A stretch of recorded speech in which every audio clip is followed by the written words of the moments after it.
Hello guys, infinite flight simulator கேமில் வந்து ஒரு ஃப்ளைட்டை வந்து எப்படி டேக் ஆஃப் பண்ணுறதான் பார்க்க போகிறோம்.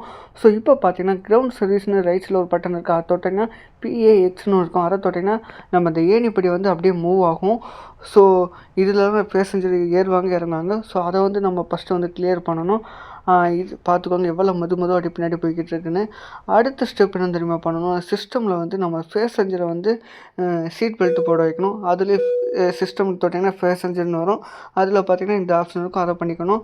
அடுத்து பார்த்திங்கன்னா வந்து நம்ம ஃப்ளைட்டை வந்து பின்னாடி போகும்ல, அதுக்கு ஒரு வண்டி மாதிரி வரும்ல, அதுக்கும் வந்து கிரவுண்ட் சர்வீஸில் இதுதான் ஆப்ஷனு.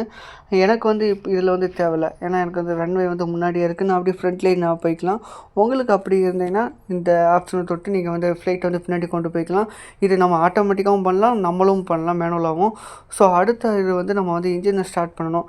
இதில் வந்து சிஸ்டமில் வந்து எலக்ட்ரிக்கல்னு ஒன்று இருக்கும். அதை தொட்டிங்கன்னா அந்த APU ஆப்னு இருக்கும். அதை வந்து APU ஸ்டார்ட்னு பார்த்தீங்கன்னா இன்ஜின் வந்து ஸ்டார்ட் ஆகிடும். இப்போ பாருங்கள், உள்ளே பாருங்களேன், உள்ளே உள்ள எல்லா சிஸ்டம்லேயும் லைட் ஆன் ஆகும். காட்டுறேன் பாருங்கள், பார்த்துக்கோங்க. உள்ள உள்ள எல்லா சிஸ்டம்லேயும் வந்து லைட் அடி மெதுவாக ஆன் ஆகும். இப்போ தான் ஃப்ளைட்டு வந்து ஸ்டார்ட் ஆகிடுச்சு மக்களே. லெஃப்ட் சைட்லேயும் பாருங்கள் பார்க் பிரேக்னு இருக்கும். அது வந்து பிரேக் வந்து நம்ம ஆன்லேயே வச்சுக்கணும். வண்டி மூவ் பண்ணும்போது மட்டும் அதை எடுத்துக்கணும். ஸோ இப்போ வந்து இன்ஜின் எல்லாம் ஸ்டார்ட் ஆகிடுச்சு. ஓகே, இப்போ இன்ஜின் எல்லாம் ஸ்டார்ட் ஆகிடுச்சு. அடுத்து வந்து சிஸ்டம்லேயும் இன்ஜின்னு ஒன்று இருக்கும். அந்த ஆப்ஷன் வந்து 2 இன்ஜின் தான் நம்ம ஃப்ளைட்டில் இருக்குது. ஸோ 2 இன்ஜினையும் நம்ம வந்து ஆன் பண்ணி வச்சுக்கணும். பார்த்துக்கோங்க, ஆன் பண்ணி வச்சுக்கோங்க. ஆன் பண்ணோடனையும் சுற்றி உள்ள எல்லா அந்த இது மாதிரிலாம் போயிடும்.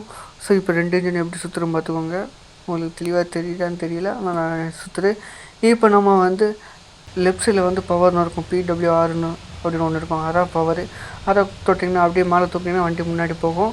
ஸோ இப்போ நம்ம வந்து பவரை தொட்டுட்டு வண்டியை மூவ் பண்ணி இங்கே கொண்டு போவோம் ரன்வேக்கு. அதுக்கு முன்னாடி நீங்கள் வந்து நம்ம சேனலுக்கெல்லாம் புதுசாக வந்திருப்பீங்கன்னு நினைக்கிறேன். அப்படி நீங்கள் புதுசாக வந்தீங்கன்னா நம்ம சேனலை சப்ஸ்கிரைப் பண்ணிட்டு அப்படியே கூட இருக்கிற பெல் பட்டனை ஆனில் போட்டிங்கன்னா நான் போடுற வீடியோ வந்து உங்களுக்கு நோட்டிஃபிகேஷன் வரும். ஸோ இப்போ பாருங்கள், ஃப்ளைட் வந்து ரன்வேக்கு கொண்டு போய் வச்சுருக்கேன். மெதுவாக மூவ் ஆகுது. இதை வந்து நான் வந்து லூப்பில் போட்டு டக்குன்னு அங்கே கொண்டு போய் நிப்பாட்டினேன்.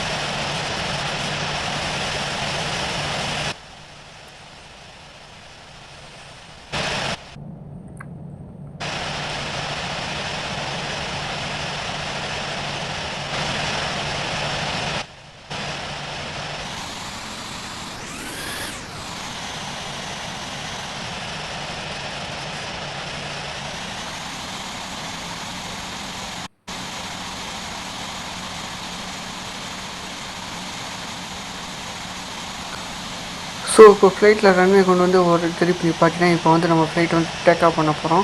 ஸோ அங்கே லெஃப்ட் சைடில் பவர் நிற்காது, வந்து நம்ம ஃபுல்லாக ஏற்றிக்கணும் பவரை. இப்போ பாருங்களேன், பவரை வந்து ஃபுல்லாக ஏற்றிக்கிட்டேன்.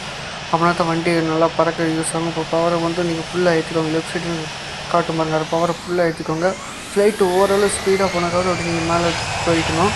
ஆனால் தான் நல்லா ஃப்ளைட் பறக்கணும், இல்லாட்டி ஃப்ளைட் போவந்துடும் கைஸ். ஸோ இது போல் ஸ்டெப் பை ஸ்டெப் வீடியோவில் நான் வரிசையாக போடுறேன்.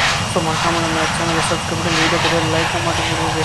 இப்போ பாருங்கள், ஓரளவு ஸ்பீடாக போகும். இன்னும் கொஞ்சம் ஸ்பீடாக பண்ணி இப்படி மேலே தூக்கிடலாம். பாருங்கள், இப்போ பாருங்கள், நமக்கு மேலே தூக்கியாச்சு.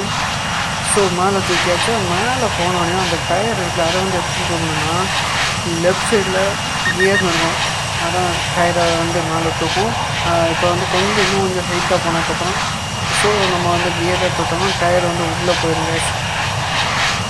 கியரை தொட்டோம்னா இன்னும் கொஞ்சம் மேலே போய்கிட்டு வச்சா இப்போ பாருங்கள் டயர்லாம் உள்ளே போயிடுச்சா. ஸோ அவ்வளோ சிம்பிளாக டேக்அப் பண்ணியாச்சு. ஸோ அடுத்து டேக்அப் வீடியோலாம் போடுறேன். ஸோ இந்த வீடியோக்கு லைக் மட்டும் கரெக்டாக நெக்ஸ்ட் வீடியோவில் பார்க்கலாம்.